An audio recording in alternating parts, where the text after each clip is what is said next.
Imagina por un instante que estamos frente a las suaves colinas del Lacio, bañadas por una niebla matinal, hace cerca de 3000 años. Aún no hay imperios, ni ejércitos organizados, ni emperadores grabados en piedra. Solo hay barro, chozas dispersas y un río modesto que todavía no sabe que un día se llamará Tíber. Así empieza nuestra historia, no con grandiosidad, sino con sencillez. Porque todo gran imperio nace, primero, en el silencio. Roma no fue la excepción.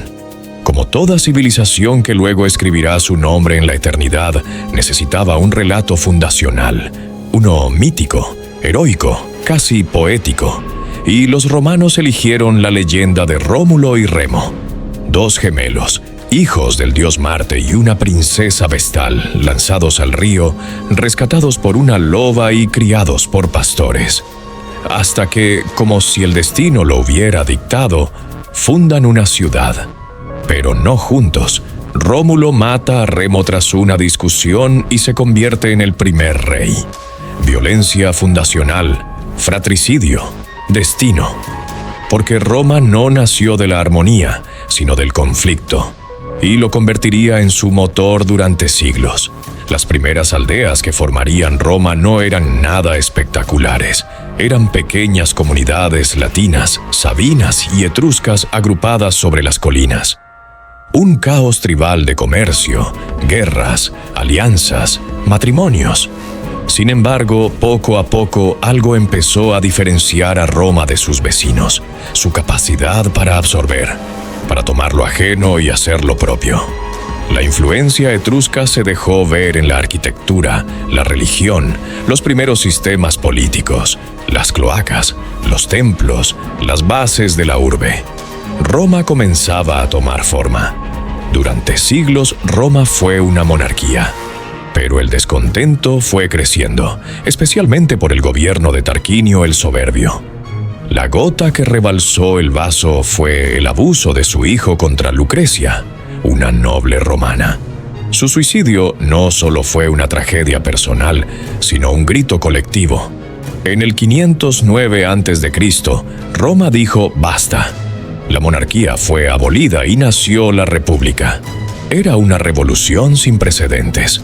Una ciudad que decidía gobernarse mediante leyes, magistrados y un senado en lugar de un rey. Pero la república estaba lejos de ser perfecta. El poder estaba en manos de los patricios, la élite aristocrática. Los plebeyos, la mayoría, estaban marginados. Así comenzó una lucha social de siglos, conocida como la lucha de los órdenes. Protestas, huelgas e incluso el abandono masivo de la ciudad. Poco a poco, los plebeyos ganaron derechos. La ley de las 12 tablas, acceso a magistraturas, tribunos de la plebe. Roma se reformaba lentamente, pero sin colapsar. Su flexibilidad institucional fue una de sus mayores fortalezas. Mientras resolvía sus conflictos internos, Roma comenzó a expandirse. Primero en el Lacio, luego contra los etruscos, los volscos, los samnitas. Cada guerra era una lección, y Roma aprendía. Lo que la diferenciaba no era solo su poder militar, sino su inteligencia política. No destruía sin sentido. A los vencidos les ofrecía alianzas, derechos parciales, acceso limitado a la ciudadanía. Así tejía una red de lealtades, una federación de pueblos que, voluntariamente o no, giraban en órbita romana. Pero entonces apareció un rival digno: Cartago, riquísima, poderosa, con una flota imbatible. La primera guerra púnica fue brutal. Roma, sin tradición naval, construyó una flota desde cero, copiando barcos cartagineses. Con ingenio y tenacidad, vencieron. Sicilia se convirtió en la primera provincia romana. Pero la Segunda Guerra Púnica fue legendaria. Aníbal, general cartaginés, cruzó los Alpes con elefantes y puso a Roma de rodillas en batallas como Cannas. Pero Roma no se rindió. Resistieron, reorganizaron Y mientras Aníbal seguía en Italia, Roma contraatacó en África. Escipión el africano derrotó a Aníbal en Sama. Cartago quedó humillada. Una tercera guerra, casi por venganza, la borró del mapa.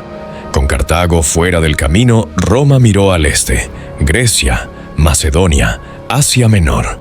En lugar de un gran enemigo, encontraron reinos divididos y decadentes. Fue como empujar una puerta entreabierta.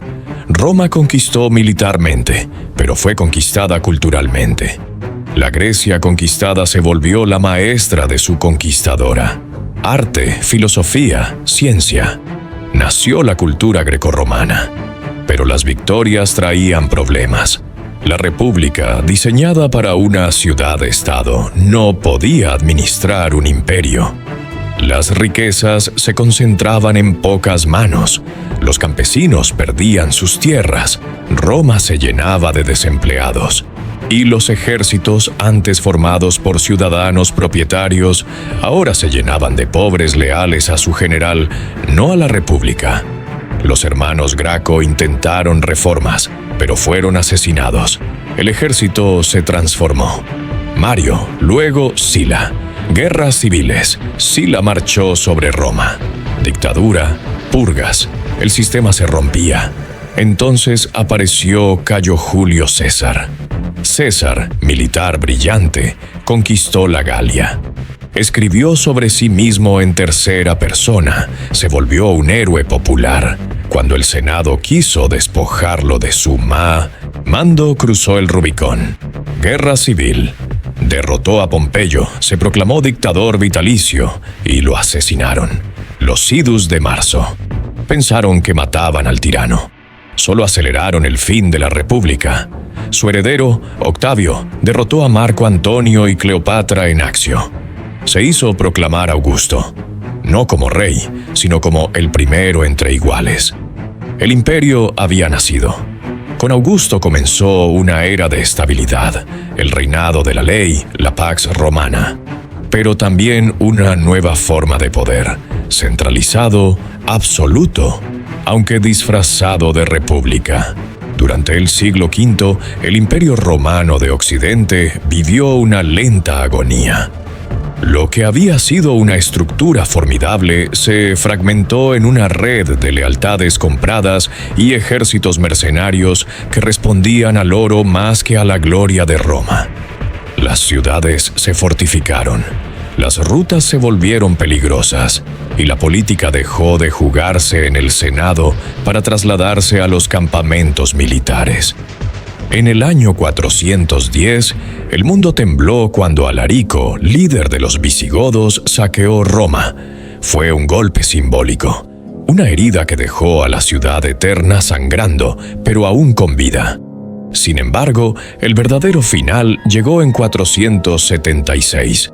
Rómulo Augustulo, un adolescente sin poder real, fue depuesto por Odoacro, un jefe bárbaro que simplemente envió las insignias imperiales a Constantinopla y declaró innecesario el título de emperador en Occidente. No hubo batalla ni mártires, solo una transición silenciosa. El imperio simplemente dejó de existir, pero Roma no murió. Roma se dispersó en las raíces del mundo moderno. Su lengua vive en el español, el francés, el italiano. Su derecho estructura nuestras leyes. Su legado inspira gobiernos, revoluciones y religiones.